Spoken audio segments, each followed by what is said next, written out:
Hi, I'm Dr. Sam, and welcome to the Pixie Packing Travel Company YouTube channel. And today I'm going to be talking about Run Disney, which I talk about a lot, but I'll be talking about the training plan for Run Disney. I am a registered dietitian nutritionist. I've done a lot of sports nutrition in the past and personal training. I'm also a family medicine doctor and a functional medicine doctor, so I have a lot of health and exercise and fitness related background, but I'm also a huge Disney fan and Run Disney fan. So I'd like to combine all of those here and help you on this channel. I also am going to be providing on this channel, or have already and will be continuing to provide information on healthy Disney planning and packing, especially if you have special health needs or special diet needs. I have lots of information on my blog and on this channel. And then also lots of Run Disney packing, planning, training, specific info to the different races. So check out that information also. So welcome. If you haven't already subscribed, please, it would mean a lot to me if you could hit the subscribe and like buttons if you like this video, and share it out if you enjoyed the content and you know others who would enjoy it too. So today we are talking about training for Run Disney. I don't have my own unique training plan because I feel like the Jeff Galloway training plan is awesome, and I'm going to put some screenshots here on that, and it's free, it's downloadable on the Run Disney website, and they have ones for 5K, 10K, half marathon, and you can be a beginner and start from the very beginning with his training plan, or if you're already doing some longer runs, maybe on the weekends or during the week, or have done races before, you can start kind of anywhere along the way where he's doing the longer races on the weekends. So how it works usually is he does the run, walk, run method, so that you don't get too exhausted, that you have some recovery time. He incorporates recovery days in the training schedule. So really well done. He's an Olympian. He knows what he's doing, so there's no need to recreate the wheel there. And he bases the run, walk, run times that you should run, as far as like 90 seconds, 15 seconds, those kind of things, the bursts, let's call them, on your pace. So it will vary based on your pace. So make sure that you check out the intro information in the document that you download from Run Disney. That is his training document, because there's lots of good information there. Generally, he'll want you to be doing, or the plan wants you to, plans for you to do Tuesday and Thursday runs, have some recovery days, and then do a longer run on the weekend. You can adjust that around if you have a different schedule than others, and maybe you work on the weekends, and you can make that longer run on a different day. But make sure you stick to a plan and you are ready. So add it to your calendar, add it to your phone calendar, add it to your planner. Make sure you have those days down there, and you have, committed time that you can do that. Make sure you have the rest days incorporated that he recommends there. If you miss days, if you miss your long run, let's say one weekend, life gets crazy, then kind of just jump back in to the next week if you feel you're ready for that, or just repeat the prior week, but just keep going. You're not going to necessarily hit every long run day, and that's fine. It's fine. We're not all perfect. None of us are perfect, actually. We have, times we're going to need to skip a run, and you can totally do that with this plan and jump back in. Next, let's talk about pace, because pace is important. And in his training plan, in any of the 10K, half marathon, 5K, any of those, they're going to have a way he has in the intro how to establish your pace. So if you're a very beginning runner, you don't really know your pace. A lot of times your watch will, show your pace, but it's not always accurate. So if you don't know your pace, definitely do that pace planning kind of activity that he has in there, so that you know, because then you'll time your run, walk, run times accordingly.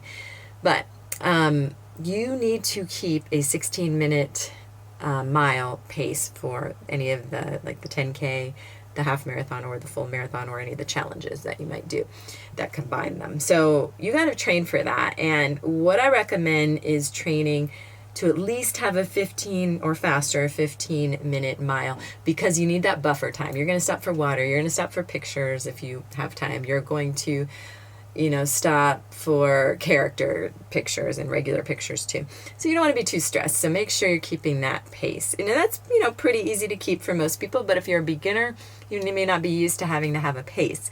So make sure you're training with that in mind and doing that activity to figure out your pace. There are pace cyclists, usually at the mile markers, that will wave a flag. I haven't seen them, but I've read about them. But the purpose of them being waving that flag is that will indicate that you are behind. And so it's not there to stress you out, but it's there to kind of keep you going, and know what your pace is like during the race. And then there is the dreaded balloon ladies. But before we talk about the balloon ladies, who should not be dreaded, they are very nice and helpful. Remember that I have a free PDF that you can get in your inbox, and it's a planning guide, or it's a packing guide for Run Disney. So you don't want to forget anything. And this is all written from a doctor and sports nutritionist perspective.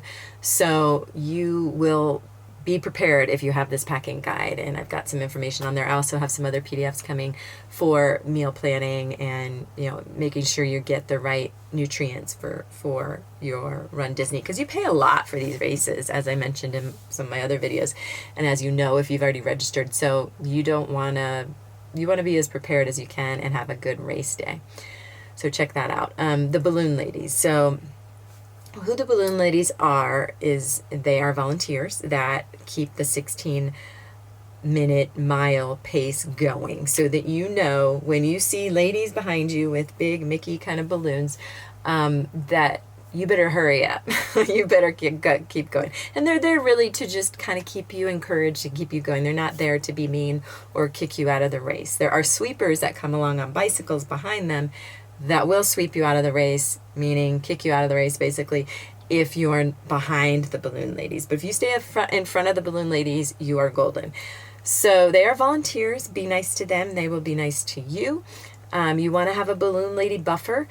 Heather Jorgensen, on her Run Disney topic, she's got a great channel that has lots of content, talks about how you can track them actually. So there's a Run Disney tracker mainly made for people that are in your family or friends, or runners, family or friends tracking you.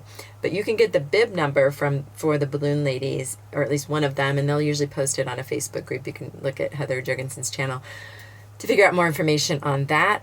But they will post the bib numbers, and you can have the Run Disney Tracker app on your phone and track where they are. Or just if you're a slow runner, look behind you and look for those big balloons. They are, and you can definitely walk Run Disney races. Don't worry. If you have a decent walking pace, or maybe do some running intermittently, you can walk and still be ahead of the balloon ladies.